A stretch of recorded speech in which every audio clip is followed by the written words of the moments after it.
It's always an exciting day whenever I get to check out any of Florencio's games. I mean, this guy, he's playing ridiculous strategies, and for some reason, he makes it work at a relatively high level. So for those of you wondering, in this particular game, he is in Diamond League, and his opponent in the opposite corner with the blue Zerg drones, he goes by the name of Prince Playa, and this player right here is in Platinum. Now, I'm assuming at this point, most people are familiar with the fact that Florencio, who goes by the name of Macro King in this particular game, he loves playing the ridiculous strategies. So I'm excited to see what he's going to be doing with these two bad boys right over here. Now, Prince Playa, okay. He does not quite see the fact that an SCV checked if the Zerg decided to go for a hatchery first. That's a 14 hatch, which is actually a little bit awkward. I don't really know exactly how Florencio is going to follow this up right now. He's got two of those bad boys. Oh my god, wait. Okay, I was going to say, on the minimap, that square was a little bit too big to be a barracks. We do indeed have a proxy command center coming up before the 1 minute mark. And you know what? If it's going to be a proxy command center, I think that he's going to have to proxy the engineering bay, I think. Please. Yo, come on, Florencio. It's been a little while since I've seen this. Oh my god, he's taking the double gas instead of the main base. I think this has to be, yep, there it is, an engineering bay also being proxied across the map. Pretty sure he originally intended on planting down this command center right over here, but because it was a 14 hatch, he probably made a bit of a judgment call here. Now, the Overlord has gone across the map. It's not really seeing a whole lot. Second Overlord is super late because, well, like I said already, like 4 times, the hatchery was planted down way earlier than we normally expected. I think what we are looking at right now, on the side here of Florencio, is a Planetary Fortress rush. Here's the problem, though. Planetary Fortress rushes, they can technically deal a lot of damage. However, it doesn't matter where you plant them down against a Zerg player. You're only going to be able to contain them on the bases that they are on, for as long as there's no Nidus Worm or Mutas or anything like that. But you're not going to be able to actually kill the hatchery, right? Because the spawning, or sorry, the Planetary Fortress is never going to be in range. So I don't really know exactly how this is going to play out. So Prince Playa, has he seen it actually? Oh my god, I think he... Well, he only just now notices it. This is so weird. You finish your natural and a command center comes floating over, and there indeed it is. A Planetary Fortress is coming up. Now, Mr. Macro King completing, well, at least part of the wall of here, starts up a barracks at this point too. Prince Playa probably tries to figure out exactly what the best move is at this point. Oh my god, I love this. Look at this. Those drones, yeah, no, they're not going to be able to finish this, man. It's never going to happen. Like, even if you kill this barracks, which, yeah, there we go, apparently will happen. I mean, already, the command center is just about to finish morphing in. Now, like I said, here's the problem. It's not going to be in range of the hatchery, right? So, this kind of strategy, it usually tends to work better against Protoss than against Terran, which is kind of funny because we never actually see this at a higher level. And I'll go over why that is in just a little bit. A couple of Zerglings apparently tried to sneak away as well, but the Planetary... perfectly capable of shutting those bad boys down just fine. Alright, so generally speaking, right, at a higher level, you would have already figured out that something is not quite going, or that something is not quite right, and players know better what it is that they're supposed to be doing, right? Now, I'm assuming, since this is indeed a Platinum League player, that Prince Playa has never seen this kind of stuff before. This is one of those build orders that you just don't come across. He should also be okay just simply playing 2 base versus 1 base. Like I said, as long as he techs up relatively quickly, and actually I didn't quite realize it, but maybe this is a little bit too fast. He already is right now at a lair. Decides to go straight into the infestation pit, so I guess this is going to be swarm hosts? Regardless, yeah, if he just gets himself a couple mutas out and then goes across the map, I mean, obviously Terran can still go ahead and make a couple of missile turrets using the engineering bay that they've got. There's still a bunch of options. Now, this is actually kind of neat as well, right? So, this is an upgrade called the High-Sec Auto-Tracking, which actually increases the range of a couple of Terran structures. Like, for example, a missile turret. I am pretty sure it's going to be a range right now of that spine crawler. Okay, there it is. Yeah, look at that. This is one of those things that a lot of people are not even aware of because it's one of the upgrades that we barely ever see. I mean, Terran players tend to grab it whenever they're like on 5 bases and maxed out and they're kind of just sitting there playing Terran mech. Usually we do see the upgrade coming up, but it's not a very common upgrade at the 4 minute mark, I can tell you that much. Alright, so I think what this Zerg player is planning on doing here is a Swarm Host Nidus approach. I do like the fact that he's adding on a lot of drones. So he's actually adding on a lot more, which means that his economy here is going to be significantly better as the game progresses. Keep in mind, I mean, Terran technically has 2 command centers, but they only really have 1 mining base. So Zerg is going to be able to get a significantly better army here, assuming he actually spends his money. And that's going to be the big if, right? Because usually, right, in these kind of scenarios, I mean, since you've never really seen it before, the situation that you're in is a little bit awkward. He actually adds on a whole bunch more drones. So that's good. Assuming he just makes himself a whole bunch of units, he's gonna be okay. But already, the mineral count and the gas count is starting to look a little bit high. And I'm a little bit anxious to see what happens here when he's also gonna be under the pressure of a couple of siege tanks that are coming up right now too. So Mr. Macro King here, not living up to his name at all, decided to bring a siege tank to this party. And obviously, while the Planetary Fortress isn't gonna be in range of the hatchery, the siege tank will be able to just fine. I love the fact that there's a barracks over here too. A couple of SCVs apparently popped out of the Planetary Fortress to bring that barracks up to full health once more. And that means that he can continuously get that high ground vision to get rid of the queen that can actually slow all of this down. So Prince Playa, yeah, look at this. He's already a little bit panicked right now, sitting at 1,100 minerals, not really capable of spending his money anywhere. Now, I would love to see a Nidus Worm right over here. Not even necessarily just to rain like a bunch of swarm host locusts across the map, but just to expand elsewhere. Because I'm pretty sure that at this point, since he's already mis-macroing, this base is as good as dead. What are you going to do about it? I mean, maybe you can shoo away this siege tank right over here. But, yeah, look, there's the swarm host. They can get a little bit of damage in. Love the fact, by the way, that indeed missile turrets are being made right now as well. I'm pretty sure that Florencio at this point is assuming that it's going to be a follow-up with, like, for example, Mutalisks. Siege tank over there does fall. Locusts deal an awful lot of damage, but obviously right now, they're going to be on cooldown. It will take like another, I don't know, like 20-30 seconds before an extra Locust wave will be available. And there we go, the hatchery falls. At this point, obviously, we are effectively at 1 base versus 1 base eco. Zerg desperately is trying to get more stuff, but, I mean, you can only make, I guess, queens and Zerglings and some spine crawlers and stuff, and none of those units are going to be useful with this amount of minerals. So I would love to see him expanding literally anywhere else, because when you think about it, this is about the most immobile Terran army ever, with the exception, I guess, of the Cyclones that are coming up right now. The clock is ticking, Mr. Zerg. I don't think you can really sit here for too long, man. Swarmo is obviously really good when it comes to dealing with stationary targets, but I like that little bit of micro there, using those Cyclones to, yeah, force the Locust to land, and then you just simply run away, right? You drive away with your little Cyclone wheels. Cyclones always remind me of those toy cars that I played with when I was a kid. Actually, I just play with them every day, obviously. I mean, that's not shameful at all, right? No, but seriously, like, they kind of do like the toy cars, don't they? Pew, pew, pew, pew, pew, pew, pew. Alright, anyways. Yeah, so the Swarm Host, cool idea. I think you need to be taking it on the offense right now. We've seen a Nidus Worm for a very long time, but not a single worm has actually been deployed onto the battlefield yet. At this point, though, I mean, this is kind of the approach that Zerg players like to take against the shenanigans that some Protoss players go for with, like, the Immortal juggling, right? Sometimes if you can get yourself enough stuff, you can actually get a, yeah, a reasonable amount of damage in. The only difference here is that, obviously, all of those Terran units can just continuously repair the Planetary Fortress. Well, not all the Terran units can, but, yeah, some units are perfectly capable of doing so, so... Once again, Zerg trying to get lucky there, trying to see if he can snipe a couple of those SCVs, but it's not going to happen. All right, so what's the follow-up going to be right now, though? Yeah, he can go into the main base. I mean, there is a unit inside the Nidus network. Man, he's got vision. I don't know why he's not doing it. I guess he's really scared of the amount of gas that he's got. There we go. Finally pops into the Nidus Worm, but this is never going to do anything, right? Is it? I mean, unless Florencio is not paying attention, I suppose, but that shouldn't be happening. Yeah. Now, obviously, repairing does cost money, so I wouldn't be surprised here if the Terran player is going to be forced to expand eventually. Bit of a supply block right here as well from the American Terran player. Alright. Deep dive right now with the Cyclones, though. They're actually stuck. Yeah. The building positioning here of the Zerg, I don't think it was intentional.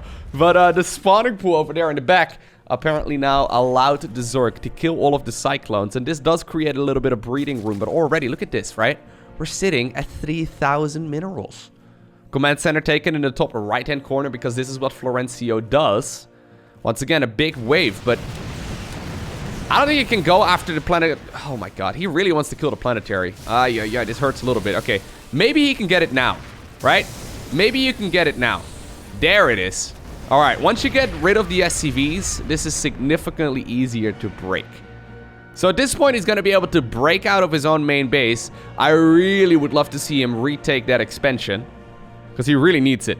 Finally, right now is when we see a Nidus Worm coming up. Now, the age-old...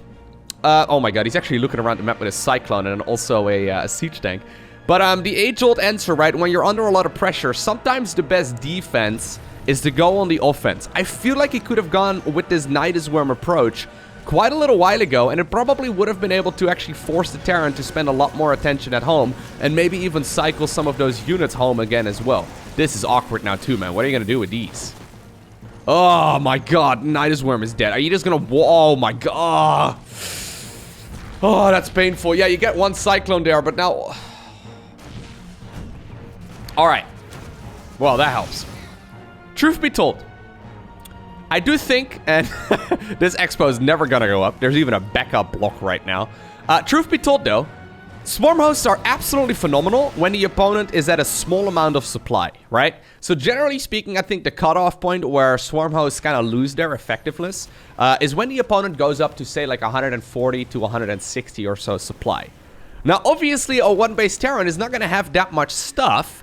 These swarm hosts are actually going to be able to get increased value as this game progresses right now. So, in general, yeah, look at this. In general, Zerg does not trade very cost efficiently at all, with the exception of swarm hosts against very, very small... Well, obviously, there's some other exceptions as well, right? If your opponent runs into a bunch of, like, I don't know, lurkers and they don't have detection or something like that, you can get value too. But generally speaking, the Zerg armies don't trade efficiently with the exception of the Swarm Host. So Swarm Host can get a lot of damage in. Every single time that these Locust Waves are deployed, they get a little bit of damage in. Now, I don't, like, once again, I don't think you want to be going after the Planetary. Just get whatever you can, right? You pretty much always want to look for guaranteed damage. And, well, this ain't it. The base in the top right-hand corner, though, should have finished up by now. There's a starport coming up as a follow-up. Additional liberators also being produced inside of the main base. There's not really a whole lot of defense here available for this Terran player, but I guess, yeah, just sieging up his own... This is the dumbest defense against Swarmhost ever. Sieging up his own main base with the liberators will get rid of the Locust eventually, I suppose. Well, there we go. Big wave once again available. Let's see how this goes. I actually don't know. The Liberators do shoot pretty quick. Missile turrets are also softening up a couple of them quite easily. But this is a little bit of damage done, right? Every single time. I mean, once again, why is he clicking? Stop clicking on the freaking Planetary, dude! Just attack move. Oh. Alright, well, anyway, like, I guess that worked out for the Terran player, but I think that Zerg should still be able to get at least a reasonable amount of kills here. I mean, unless he keeps playing like a donkey. There's a saying in Dutch called an ezel in het algemeen stoot zich geen 2 keer aan een steen. Of, I don't know exactly what the saying is, but basically it means a donkey shouldn't be knocking its foot against the same rock twice, right? I don't know if it translates very well. It probably doesn't.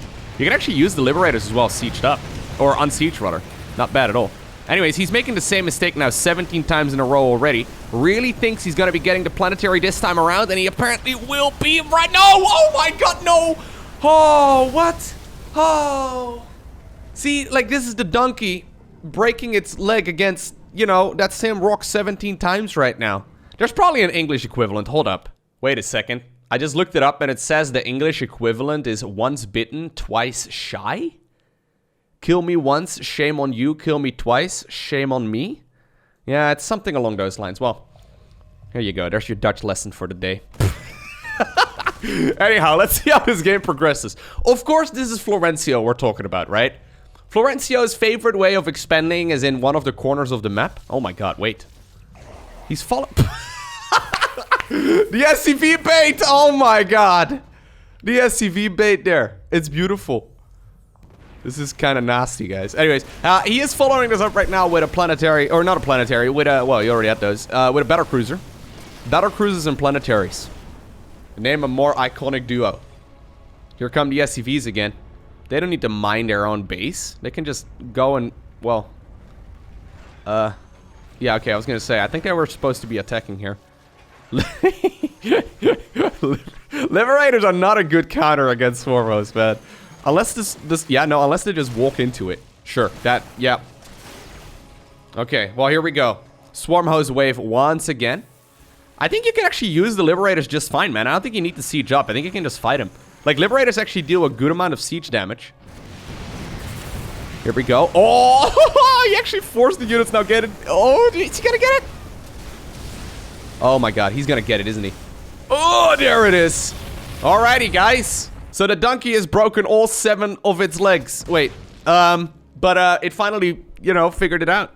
He got it done. He got the job done. Amazing. Whew, alright. So, the SCVs, I mean, they didn't really care too much about this base, really. They're now cycling towards the top right-hand corner of this map. The problem is, Prince Playa, he's been making the... he's been making the assumption that this Terran player has been stuck on one base the entire game long. And that's a rookie mistake, man. That's something that Florencio runs into every single time. Everyone always assumes that he's on one base, because apparently the only place you can expand is your natural. Turns out, that is not true. If you're ever going up against Florencio, just, well, or really anyone who's playing this kind of style, right? Just think about the fact that there are multiple bases out on the map, and you can actually take them as your first expansion. It's not illegal. It's not against the rules, man. Alright. So what exactly are you going to be doing against this battlecruiser at this point? Not a whole lot. Not transfuse or spore crawlers at the very least. I guess he's busy trying to kill units that can lift. Alright. Or structures, rather, that can lift. Fantastic. So here's another spore crawler. I guess he's really gonna need a spire, man. You're never gonna... Like, Zerg doesn't have the greatest anti-air, right? What are your options? Hydras, Queens, and then Corruptors, I guess? I mean, technically Mutas, but Mutas suck even worse. You really need to be able to produce, like... I would say, like, 10 or so Corruptors at this point. Without it, you're not going to be able to get much done. Now, I'm actually looking at the worker count right now, and there's only 8 drones. So, well, I mean... half his economy is not doing anything. Terran in the meantime, by the way, and this is really cheeky. I love the fact that there's a Widow Mine over here, too. Now, sadly for the Widow Mine, it shot. If it wouldn't have shot, actually, it probably would have blocked this base for a little while longer. Yeah, eventually, this Zerg is probably going to be able to expand, but he's still sitting. Look at this. At... Oh, no. Make a pocket bed, make a structure! Make a Oh! He's still sitting on so much money is what I was trying to say. Ay. He is so obsessed here with the main base of this Terran player. Mate, have you noticed the lack of any tech labs here for a while? What do you think this Terran player has? He hasn't been revealed. Where do you think he's located? So obviously the win condition in StarCraft 2 is to kill all of your opponent's structures, right? But when you know your opponent doesn't have a command center anymore, they should be revealed. If they aren't revealed, guess what? It means they have a command center. It's not that difficult. Anyways, at this point, how in the... No. Okay, good. Thank you. This Zerg should have taken a page out of Florencio's book like 10 minutes ago and expended elsewhere. The problem is right now, though, for Florencio is that he can't really, like, finish this up, right? This Zerg player is going to be able to destroy any ground-based army very, very easily, and battlecruisers aren't going to be able to clean things up very rapidly either. That said, though, I mean, Terran does have quite a bit of money at this point. Yeah, spore crawlers are good too, man. He should really just be having a quick little peek here at just, you know, the amount of mining that's going on for Zerg and just add on some additional battlecruiser production. I think that wouldn't be a bad idea at all.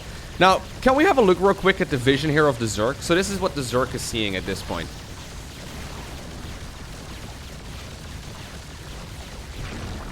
What? Oh, actually, no, that's what the Terran is seeing. Oh, hey, this is what the Zerg is seeing. Is that the new White Raw announcer pack? I think it was. So, look at what the Zerg sees. This is his camera right now.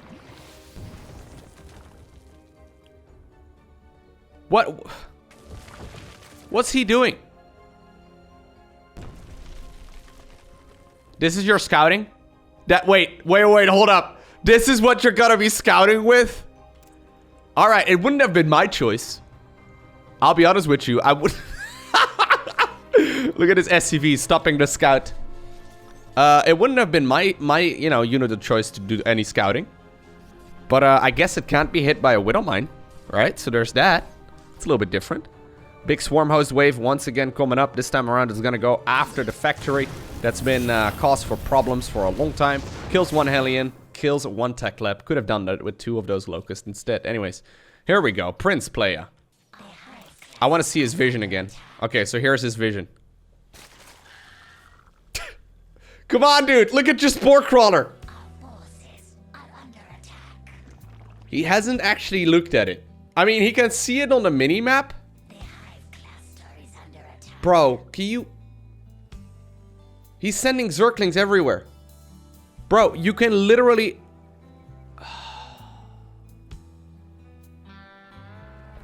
I swear these games are becoming more painful. He probably noticed it. Yeah, I think he noticed it, but he just wants to get vision to put down a Nidus Worm. Okay, nah, he did notice it on the minimap. I thought he was just sending out SCVs or Zerglings towards... Well, he did send Zerglings towards the other locations too. I guess he's finally checked out what's going on. Yeah, he really just wanted to have vision somewhere to go for a Nidus Worm. Because otherwise he can't really go out into the map, right? Okay, so... Honestly, though, at this point, shouldn't Macro King just make a bunch of battle cruisers and go kill him? I guess it's very difficult when there's this much anti-air, right? Yeah, the truth is that you can't really expend very easily here as Zerg, but Terran also can't really kill this Zerg, right?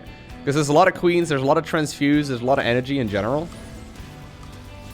And, I mean, battle cruisers aren't very good at killing stuff, other than, well, I guess they're good at killing stuff, but not so much an entrenched Zerg player, right? Like this. I mean, you can't really go siege tanks here. He just needs an overwhelming number of units, I think. Anyway, since this Zerg has now been reduced to only 3 workers, he's probably thinking he's playing StarCraft 1 again. Lift it! Lift it! Okay. There you go. It's barely in time. Locusts decide to see if maybe if they stand outside of the circle, they can go out and kill the Liberator. Turns out they can't. Queens, though, eventually coming up, and this man has a dream. I've got a feeling that this Zerg player is pretty much dead. That said, though... Oh my god, well, here comes the Terran. That said, if he can expand out of this, he should be okay. It's not like the Terran has that much mining here either. Macro King actually also, like, slacking on a macro. What? His entire plan constantly revolves around the Terran player not lifting their structures, which is, believe it or not, whenever your strategy relies on your opponent being bad, it's usually not a very good strat. Alright. Let's see where this goes right now, though. Corruptors are coming up. Man, Zerg is so difficult to kill in these kind of scenarios. I don't know if you necessarily want to be sending out a wave of Overlords at this point, because it's not like you have that many. But he really needs to expend. He really needs to be expending literally anywhere. This is kind of the downside of playing those swarm hosts. Where exactly are you going to go? Now, I feel like we've reached a bit of a lull in the game. Once again, a Nidus Worm is going up. Should I speed it up a little bit? What do you guys think about, like, me speeding up the games? Whenever I cast, like, viewer-submitted games or Florencio games, sometimes there's a bit of a lull in the game. And to me, it kind of feels like this is pretty much over. What do you feel about me just speeding it up a little bit? Because, yeah, he's just going to continuously attempt to put up Nidus Worms, but I don't really see it happening. So Zerg player is going to try and eventually break out of their base. That should at the very least make this, you know, reasonable, but, I mean, this mostly at this point I think comes down to Florencio just getting more stuff, right? And eventually when you have more stuff, it beats less stuff. So here's the battlecruiser approach towards the main base. Look at how resilient this Zerg army is, though. It's just a couple of units that are standing tall here. Back up towards the Spore Crawlers.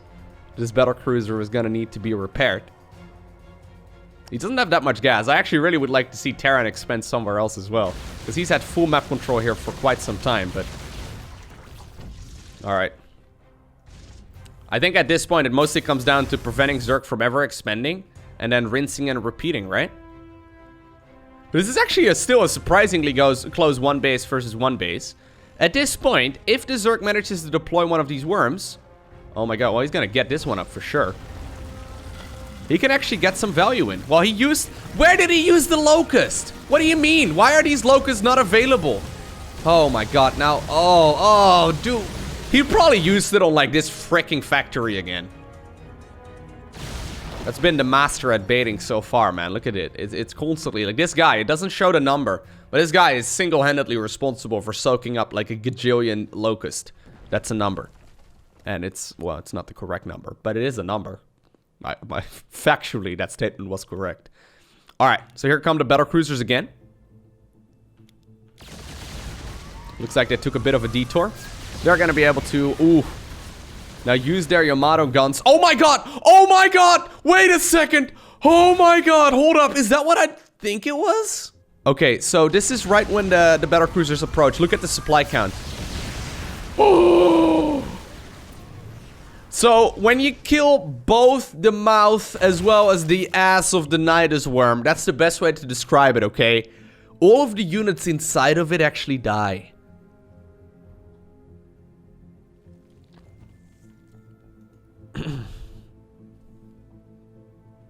That's kind of sad. I actually don't think I've ever seen that happen in a game. I think he just realized it.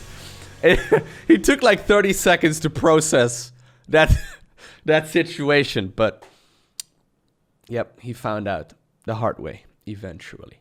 I hope you enjoyed watching this very painful video. If you did, hit that like button down below. If you want to see more, make sure you hit that subscribe button so you get notified as soon as future videos go live. Special shout out to the Patreon supporters. Thank you very much. But for now, I want to thank you for watching. Have an awesome day. Don't forget to smile. And I'll see you once again in the next one.